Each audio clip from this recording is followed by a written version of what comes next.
Yeah. Take that some of these 88b.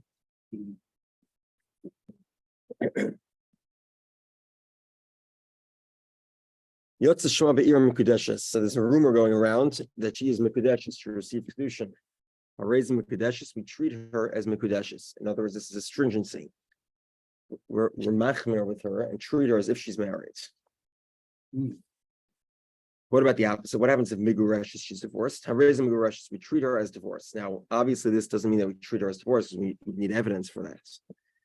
What this means is that we presume she's prohibited to marry a Kohen.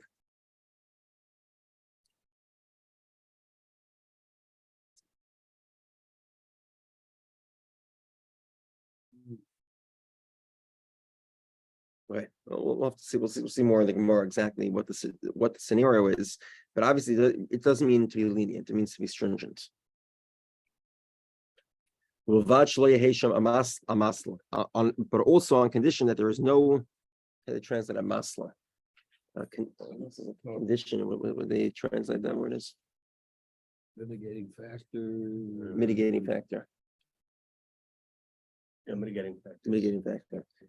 An amasla is sort of an excuse. So an amasla, for example, is let's say that there is a rumor that's going on that she's married, but the rumor says she was married in a condition. That's a mitigating factor because maybe if the condition didn't happen, if the condition wasn't fulfilled, she's not married. So if the that this concept that we're stringent to follow rumors is only when there's no amasla attached to the rumors. We'll see in the Gemara, it could be it's not just a specific condition, but even a circumstance would be sufficient. In other words, if the circumstances of the Kedushin provide suspicion that perhaps she isn't really married, maybe she's underage or something like that, that would be grounds to negate the rumor. As we have asla, what is an example of an amasla? Girish ish plainis ishtoi al tnai. If they say that the guy divorced his wife on condition, or zork la kedushin safakar of law, safakar of law, zui amasla, or if they say that the kedushin might have been closer to him than to her, and therefore she's not actually married, that would be an example of an amasla, and therefore we would not be concerned with the rumor. Okay. Now the Gemara here is going to the second scenario of the Mishnah. The rumor mill says that she's divorced. So we treat her like divorced. And the Gemara presumes here this is talking about the wife of the Kohen. A rumor went out that her husband divorced her and she's still married. She can't stay with him. So the Gemara says, we prohibit her to stay with her husband. If any rumor that comes out after she's already married somebody else, we're not concerned about. And over here, she's remained married. She's claiming to have remained married to her husband. So why are we concerned about the rumor mill? The rumor mill will never prohibit a woman once she's already remarried, or in this case, stayed married. So Mara says, this is what we mean to say. There's a rumor that she got married, then we treat her as if she's married and she can't get married to somebody else. What happens if the rumor says Mekudeshes u'Megureshes? She got married and then got divorced immediately. Raising Megureshes, this is a divorce, and therefore she's permitted to marry whoever she wants. And therefore she's permitted to marry whoever she wants, and she's prohibited to marry a Kohen. My time, what's the reasoning? You have a rumor, but you have a receipt with it. So it sort of breaks the rumor. The rumor is that she got married. The receipt is that she got divorced also. The rumor mills are saying that she's got married and divorced the same day, so therefore we're not concerned, and she can marry. She can get married, but she presumably cannot marry a Kohen.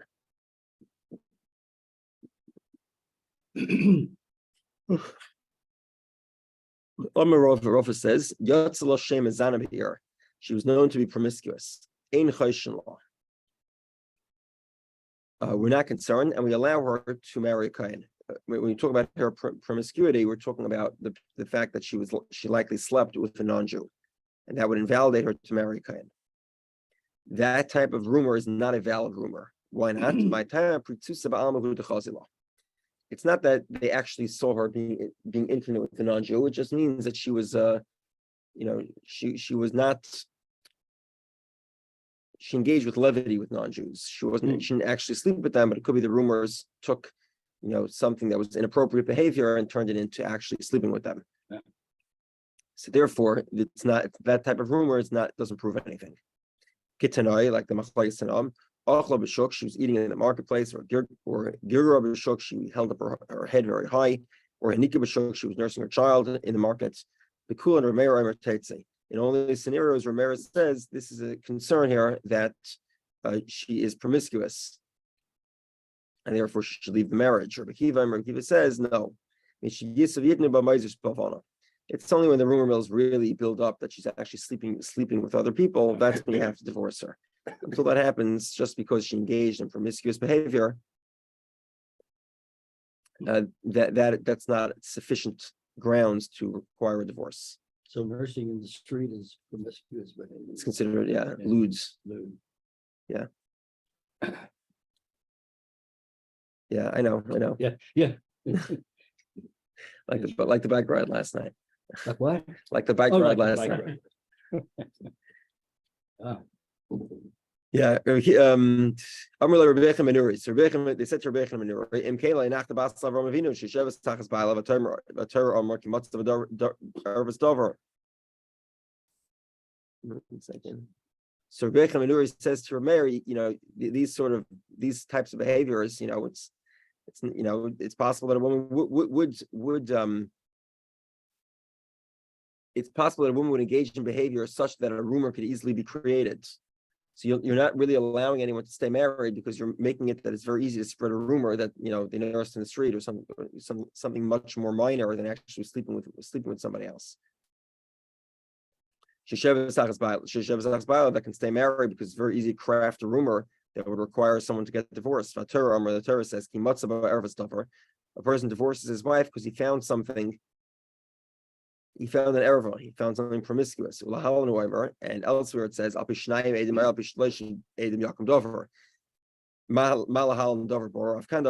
just like when Torah talks about money, it says you need 2 or 3 witnesses. So too, when Torah talks about a person divorcing his wife because of an erva, because of promiscuity, you need witnesses. And Rabbi Dovid basically is saying you're not relying on the rumor mills to require anyone to get divorced. Okay. Next type of rumor, Tana Rabbanon, Be'ula. She has a name that she previously has had a relationship with somebody else. Ein Chayshon Lo, we're not concerned that this rumor is real. Why is this? It could be that she did have a lover, but or a beloved, but the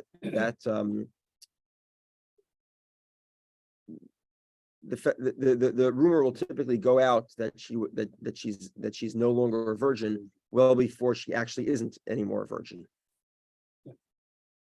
and in that case, Kohen Gadol is allowed to marry her. Nisua ein chayshon law. If there was a woman, a single girl that was known to be single, and then a rumor goes out that she's consummated a marital relationship, ein chayshon law, we're not concerned about it. It's too far-fetched. Not only that, even arusa, if there was a rumor that goes out that she's gotten married a long time, she's gotten betrothed, she has erusin a long time ago, ein chayshon law, we're also not concerned.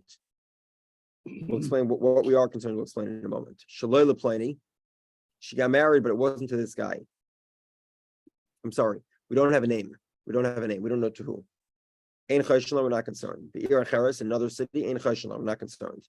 Mamzeres, she is the child of an illicit relationship, ein chayshon law, we're not concerned either. Shivcha, a maidservant, ein chayshon law, we're not concerned. Hikdish plani nechasav, if the rumor goes out that this guy sanctified all his assets, or hifker plani nechasav, or he made them all ownerless, ein chayshon law, we're not concerned for these rumors.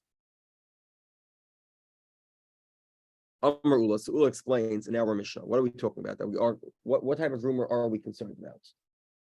It's not the guys just heard, rumors. You go to the house and there's candles burning, and sort of the tables are made. And people are walking in and out. It seems like an engagement party. But I'm when they say plainest miskadesh sayayim. This person is getting married today. So the Gemara says miskadesh is getting married. Maybe he didn't actually end up marrying her. This is the pre-party, but the marriage didn't actually happen. The betrothal, the erison. The Gemara says plainest niskat shahayim. She's already gotten engaged. She already has erison, and therefore she's already married. And we have all the typical signs. It looks like it's an engagement party. Looks like it's real, and therefore these type of rumors we believe. Okay. Similarly, a bunch of people repeated the same concept. Levi said the same thing. It's not they heard a voice like this. The table is made. The candles are burning. And the women are knitting to the light of the candles. They're very happy for her. And this saying, this girl is getting married today. She's getting married for maybe she didn't actually get married. They're saying that not that she's getting married, but that she got married today. Rabbi says in not necessarily that there was a kol havara, just a rumor. Like that you never saw the same thing. There was the candles burning, the table set.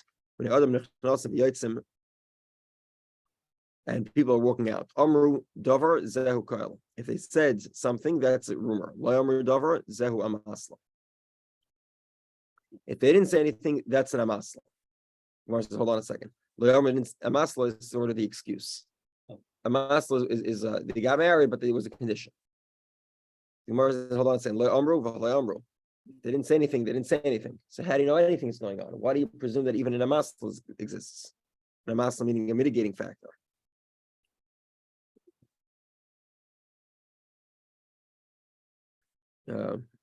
Gemara says lafuka midirabo barafono.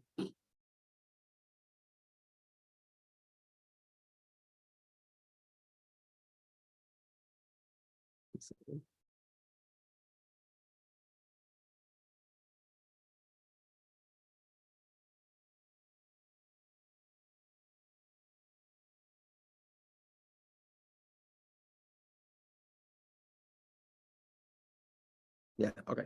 Well, he didn't mean to say that, in other words, these people walked out of the party saying nothing. No, that's not what happened. He meant to say something else. The opinion of Rabbi Rafuna is basically the rumor is that they got married, but then within 10 days, another counter rumor comes around and it says that, yeah, he did marry her, but there was a condition. He thought she was a certain age. Or or something, or he wanted to, she required him to give her a larger sum of money.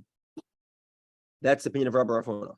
The opinion of Rava here is, I'm sorry, of Rabbi Rachana is that it has the rumor has to come out immediately. In other words, lo amru means they didn't say anything. It doesn't mean they didn't say anything. It means that they said that she got married, but they did not complete it, meaning because they said she got married, but she also got divorced. But she got married with the condition, meaning they didn't say something complete. But if they did say something complete, a rumor of an amasla that happens later on, meaning in the next couple of days, there's a mitigating factor that the rumors are talking about, that is not sufficient to end the rumor. We don't, according to Rav Bachana, we don't concern ourselves with a later discovery of a mitigating factor. Mitigating factor must have been revealed at the time of the rumor itself. Says the mitigating factor is said nullifies a rumor is effective even if it surfaces up to 10 days later. That's the opinion of Rabbi Rafuna. And Rabbi Rachana disagrees with that. Okay, Amar Rafuna, Amar Rav, in the name of Rav, Lo Shisham Kol Avar. It's not. We're not talking about a scenario where they just heard rumors like this. So in other words, this rumor that we hear about, it's not just a rumor on the street. We asked them, where'd you hear it from? And he says he heard it from him, and her from him, from her, and her from her, and etc. Until we find the original people that propagated the rumor.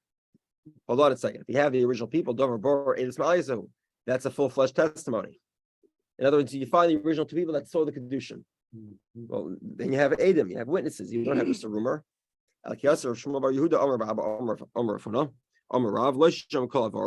He explains what Rav said. They didn't hear just a rumor, like this. So they have the chain until they get to the point where that guy, he's on a business trip. He's not available. So you can't dig any further into the source of the rumor. Okay. Now, what happens if you have a rumor that turns out to be false? Do we try to counter the rumors or not?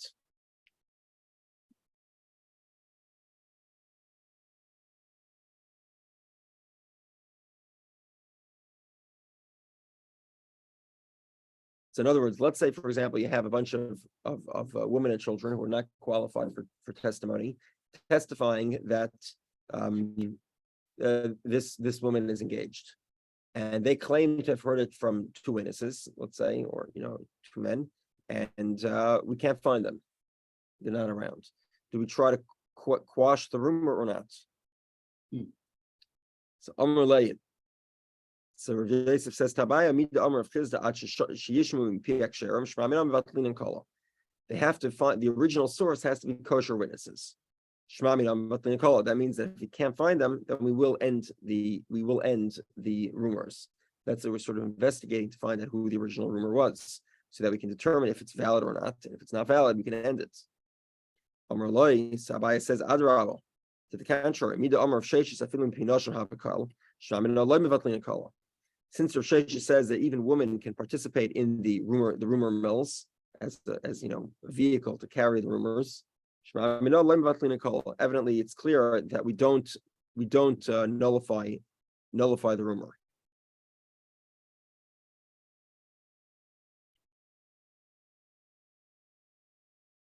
In other words, because it may be that the rumor doesn't actually begin by two kosher witnesses.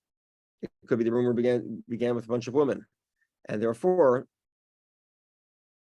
the fact that is sufficient to validate a kollel means that presumably, if the women are the ones carrying the rumor, we would not nullify it. We wouldn't quash it. Okay, so Amr Leis says Asravosinu. It depends on which city you're in. Besura, in the city of Surah, Mevatli Kola, they quash these rumors. In Ardoi, Lo Mevatli Kola, they would not quash the rumors. There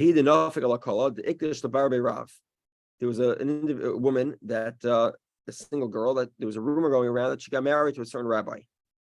Rav Chama came to her father. He said to him, Emily, tell me what were the specifics. On condition that he doesn't go to Bechazoi, and he went. So Amrlei, so Rav Chama says to the father, even the Havoi Kol Loy Have Amasla, Lav Kominat Mechaskas Amasla. Since at the time that the rumor went out that she got married to this scholar, there was no hint that there was a condition attached to that rumor.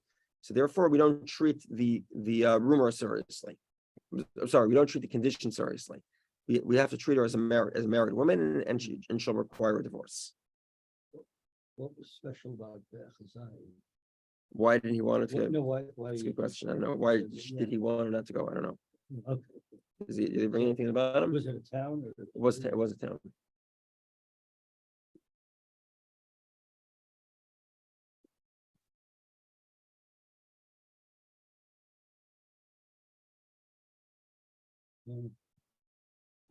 Okay. There's a rumor going around that her kedushin was an item of value, and item of so-called value, but it didn't actually have any value.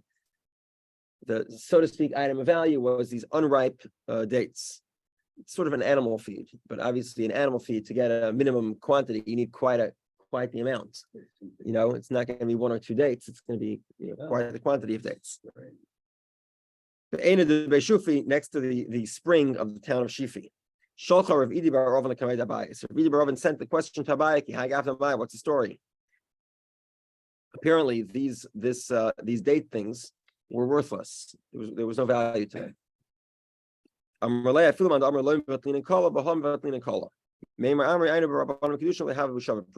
This is an example of an amasla. So everybody knows that her kedushin was basically something that's borderline worthless. And then what's the result? The rabbis investigate, and it actually is worthless. There's no kedushin. So he says in this scenario, everyone agrees you end the rumor. Why? Because the rumor has this condition. It's not a condition. The circumstances of the rumor are such that people might be suspicious. Is this actually a kedushin? Can you give somebody something that's borderline worthless? Maybe it was actually worthless. So when the rabbis quash the rumor, people will say, "Oh, it makes a lot of sense." Turns out there was nothing of value there. That's sort of the logical response to such a query, and therefore this is the type of rumor that we can quash. A rumor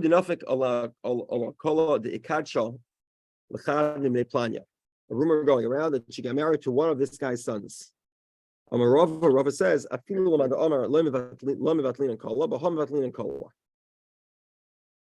now some of the sons were adults, some of the sons were children. So in this case, you could quash the rumor. Why? Because people will say,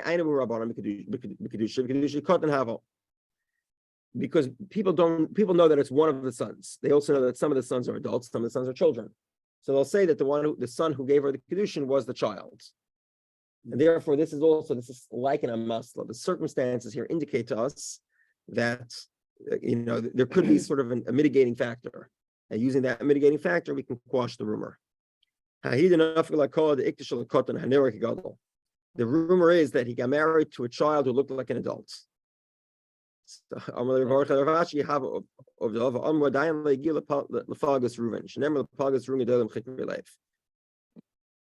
Basically, they said there's no concern here, because what's the rumor? The rumor here is the guy is underage, but he looks like an adult. And what are they going to say? They're going to say the rabbis looked into him, and the guy doesn't have kikrei. He doesn't have an understanding of the heart, meaning he lacks maturity. He was a child, and it doesn't make a difference if he looks like he's an adult. But because he's a child, therefore, therefore you can the kedushin may have very well not been valid, and everyone will understand that. Therefore, you can quash the rumors. Okay, on condition there is no amasla, there's no mitigating factor. Now we get to a major debate. Rabbi Rafuna, which we saw before, he says that the mitigating factor could have been discovered even after the original rumor was created. There was vidamar the mokam amasla choyshin la amasla.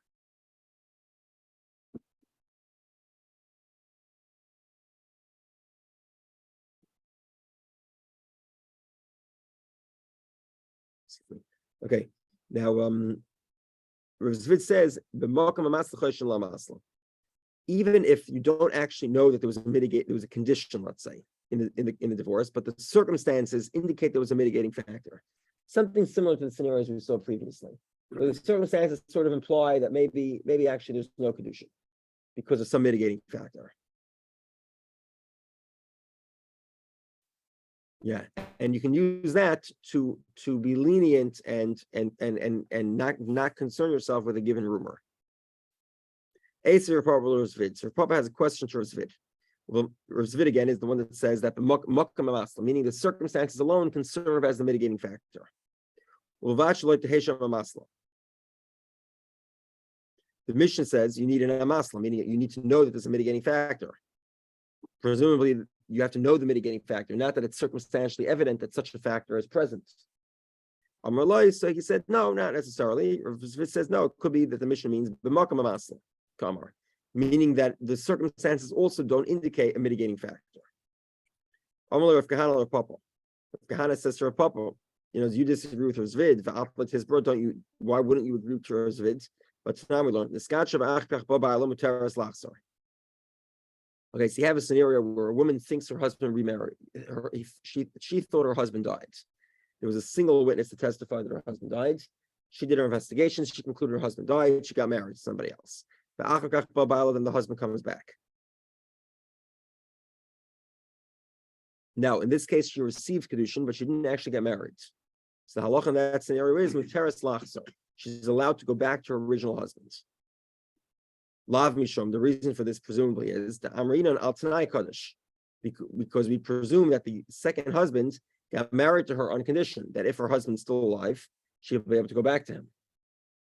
And therefore, we see that the circumstances could indicate a condition. So the Gemara says, no, there's no proof at all. Shiny Hassan to Asi Bal Kamar. The reason he raises is because the husband's actually coming, which means the second guy's kedushin is null and void. She's still married to the first husband. She cannot receive kedushin from somebody else. So because her kedushin is null and void, therefore, that's the reason why she can go back to her husband. Okay, hold on. If that's the case, Ihachi Nisis Nami. Let's say she gets married. So in other words, she thinks her husband dies. She has a testimony of a single witness that her husband dies. She gets married, and full-fledged, she consummates the relationship, and now her husband walks in. The halacha is Teitzim Mizu. She has to get divorced from both husbands, and the child is a mamzer. Now, child from both relationships would be a mamzer. The child from the second relationship would be a mamzer d'Rabbanan. The child from the first husband, would be a mamzer d'Oraisa. The second marriage, her remarriage was forbidden, and if she goes back to the original husband and she has children, rabbinically we treat those children as mamzerim. Now, what? And the rule here also is that we require a divorce from both husbands. Why do we require a divorce if there's no kedushin at all? So the Gemara says, in other words, the point of the Gemara is trying to say is obviously the reason why we require a divorce is because the kedushin here was kedushin al tanai, and it sort of supports. It goes back to the original contention that to support the opinion of Rizvid, that the circumstances indicate that there is a condition.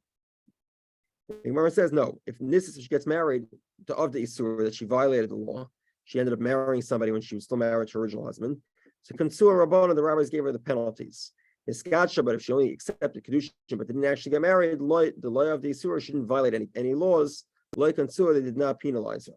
The Konsua Rabbana, the rabbis did not penalize her. Okay.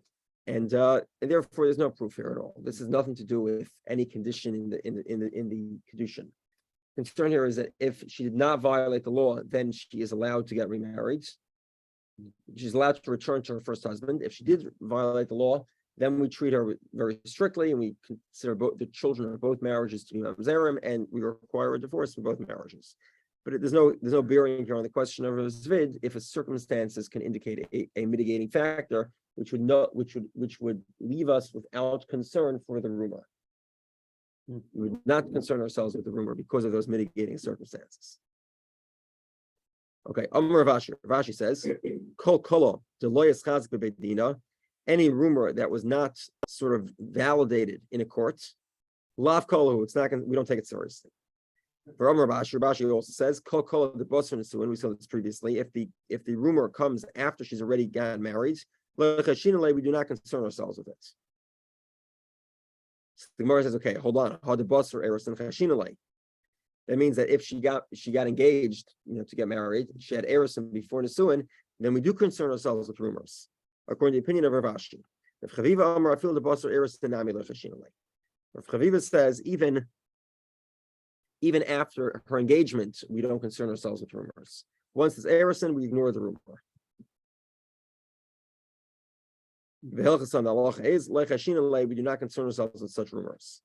Rav Yomi says, Rav, they sent a message from Rav Shmuel to Shmuel. Teach us. So this is the students of Rav asking Shmuel. So there's a rumor that she got married to Reuven, and then Shimon goes ahead and does a full-fledged kedushin. What's the story? He says to them, because she violated the rumor, Teitze, she has to get divorced from Shimon, and go examine the facts. Let me know what happened. So the Gemara sort of wants to know, okay, what are we investigating for? Right? You go to the doctor to take a blood test, right? You want to know what are you doing? What are you doing the test? So let's say it's positive. What are you going to do? If it's negative, what are you going to do? If there's no difference, why are you testing? So in other words, what here is the test that Shmuel is looking for? Like you're going to investigate, and what's the result of the investigation going to lead to? So let's go through it. Okay, Ilemal, perhaps this is the investigation. Maybe if we find out the first kedushin is not valid, then mivatlin and kala, we should end the rumor. So in other words, Shmuel here wants to know, should we end the rumor or not? let's investigate. If the investigation turns out that the first kedushin was actually valid, was invalid, then we'll end the rumor and we'll allow her to stay married to the second guy without divorce. That can't be. Why? Na'ardoy asked for the Shmuel. Na'ardoy is the place of Shmuel. And in Na'ardoy they don't end rumors. Okay, that can't be. So why is Shmuel investigating? Maybe if the first kedushin actually was a good kedushin, then lo yitzrichu get misheni. We do not require a divorce from the second husband, from Shimon. And this disagrees with the opinion of Rav Huna.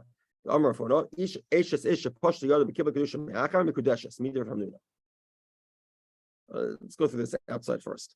Okay, so Shmuel is saying like this: if we know the kedushin from Reuven, which has a rumor attached to it, actually was true, we find the individual witnesses, we validate it, the event actually happens.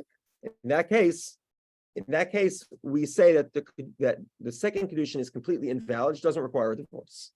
This disagrees with the opinion of Rav Huna. Rav Huna has a very interesting opinion, which is as follows: a woman who says her husband divorced her is believed.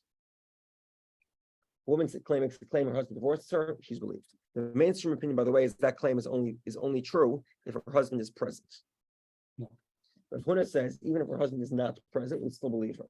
And therefore, Rav Huna says as follows: if a married woman accepts kedushin on the street, we require a divorce. Why? Because that effectively is a statement saying I am divorced, and therefore I can accept kedushin to somebody else. And according to Rav Huna, we take that seriously.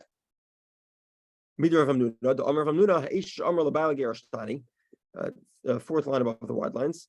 A woman, that third line. A woman who says to her husband, "You divorced me." Now, she's believed. There's a presumption here. A woman wouldn't have such chutzpah to speak like that to her husband, to tell her husband to her face that she divorced her. And Rav Huna takes this a step further. She says not only is there chutzpah when her husband's present, but even when her husband isn't present. And Shmuel disagrees. He disagrees, and he says, if the husband's present, that's when you have this rule. When the husband's not present, you don't have this rule. She has as much chutzpah as she wants, and therefore there's no proof. Okay, fine. So now we know if it turns out the first kedushin was valid, Shmuel says the second man does not have to divorce her. His kedushin is entirely invalid. What happens if they could not verify the story? What's the story? Rav Huna says, the first husband has to divorce her, and she's able to get married to the second husband. But the second husband can't divorce her so that she can marry the first husband. Why not? My time. There's a problem here of machzor grushasai. A woman marrying the man who previously divorced her after she had gotten married to somebody else. So this is what it looks like. It looks like she got married to the first guy. Presumably she got divorced. She got married to a second. She got married. All these marriages, by the way, are erison. She got married to a second guy, erison, and then got divorced from him. And now she's going back to her first husband. The second husband could divorce her, and she can get married to the first husband.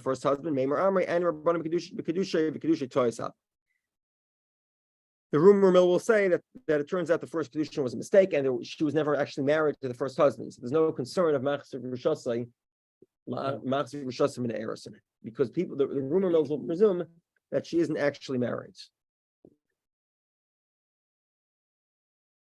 Okay, let's say there's a rumor that goes out simultaneously. She's married to two separate men. This is one rumor says she got married to Reuven. One rumor says she got married to Shimon, and they happen at the same time. Then what's the story? Papa says, under this circumstances as well, she gets divorced from the first husband, and she can marry the second one.